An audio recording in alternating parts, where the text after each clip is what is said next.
They say the Filipino is indolent, lazy, idle, without ambition. But let us begin not with accusation, but with truth. Dr. Sanchienko, in his Progreso de Filipinas, already faced this tired charge head-on. He studied the reports, the same reports written by the very hands of Spain's own authorities. And what did he find? That this so-called indolence is a myth. A fabrication so flimsy, it hardly deserves the dignity of a reply. Yet the echo persists. Why? Because it serves a purpose. Government officials use it as a scapegoat, blaming the people for their own failures. The friars whisper it from the pulpit, using it to make themselves seem essential. Even well-meaning thinkers repeat it, unsure if they're helping or harming. So we must speak. Not with arrogance, not with wounded pride, but with the calm clarity of truth. We owe that much to our country. Let us not deny what is real, nor pretend what is false. Let us examine fact, not fable. Because there is no redemption, no rising, unless it stands on virtue. Now hear this clearly. Indolence exists. Yes, but not in the way they think. The word itself has been abused, twisted to mean a lack of love for work, a laziness of spirit. Ridiculed and repeated until it became gospel. Just as in the Dark Ages, when all unexplained things were blamed on the devil. Today, in the Philippines, anything broken, anything wrong, is blamed on indolence. If a man is poor, if a project fails, if a nation suffers, it must be the people's fault. No need to look deeper. No need to confront uncomfortable truths. Just say indolent, and the conversation ends. But we will not end it. We will begin it again, correctly this time. There is something real behind all this noise. And if we truly love our nation, we must not hide from that reality. Yes, there is indolence in the Philippines, but it is not the cause of our suffering. It is the effect. It is not the disease. It is a symptom, a response to centuries of being beaten down, held back, exploited, and misunderstood. Let us ask, why does indolence exist? Why do our people retreat from effort, from progress? Look around. Climate. The heat suffocates, the air is thick.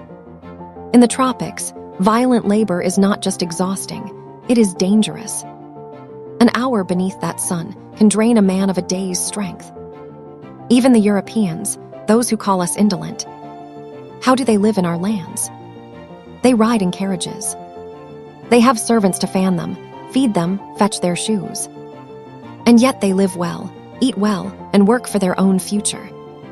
But the Filipino, he works not for himself, but for others. He toils under compulsion, poorly paid, poorly fed, with no hope for reward. Is this laziness or despair? Let's be honest. Who is more indolent? The poor clerk who arrives at 8 and leaves at 1, copying papers for his boss. Or the official who strolls in at 10, smokes, reads the paper, and leaves before noon. Who is lazier? The native priest, unpaid and exhausted, tending to the sick across the province. Or the friar, riding in his carriage, dining like royalty, collecting fees at every turn. Let us speak plainly. The indolence of the Filipino is not a flaw of character. It is a shield, a natural reaction to unnatural oppression. And even then, we must ask, who has studied its causes? Who has traced it to its root? Few. Most simply affirm or deny. Like the quack who cured one fever with sardines, and now prescribes them for every illness. But we will dig deeper. We will trace indolence to its origin, not to condemn, but to understand. Because even a predisposition, though not a full cause, must be acknowledged. In hot lands, nature teaches rest. Just as cold invites action, heat demands stillness. The earth in these regions is more fertile, a fair exchange, so that 1 hour of labor may feed a family. That is wisdom, not weakness. And yet the world mocks us. They call us indolent while they sip their drinks in the shade, while they flee their own summer for the seaside, for leisure, for rest. The Filipino has no seaside escape. He works beneath the sun, with thinned blood and a burdened soul. He is not a machine. He is a man. And the purpose of man is not to enrich another, but to seek happiness, progress, and the perfection of his own being. So yes, indolence exists, but it has been nurtured by centuries of misrule.